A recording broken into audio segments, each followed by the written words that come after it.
at this point, Thursday morning, Jesus is on the cross and they have nailed his feet and hands.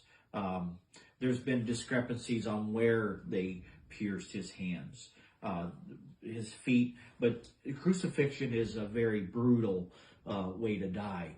And the Roman soldiers, the Roman army had perfected this type of killing.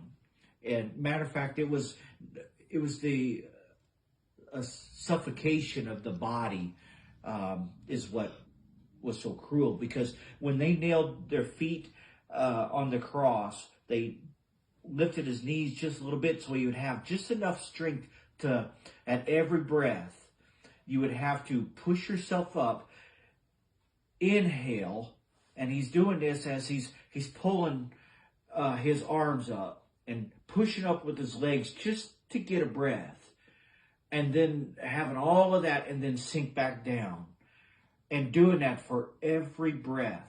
You're talking 6 hours of agony trying to just breathe. But yet he suffered all that. This was a cruel, cruel death.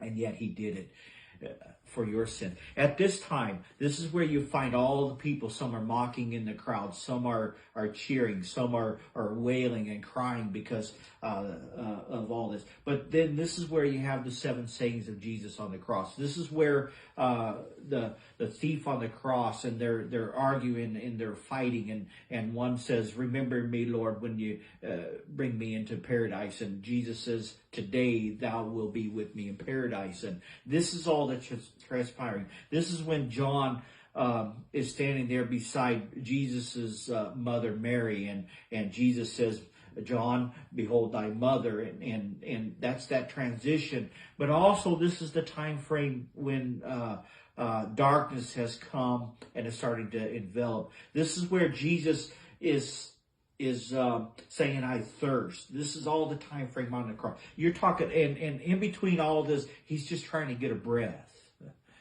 And so then he is physically exhausted at this point, and that's when he says, "It is finished." But on the top, you find that Pilate has made this monogram, or this placard, and it says, "Jesus, the King of the Jews."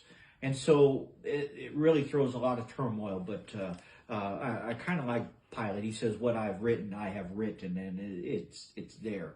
So all this is going on while Jesus is on the cross, and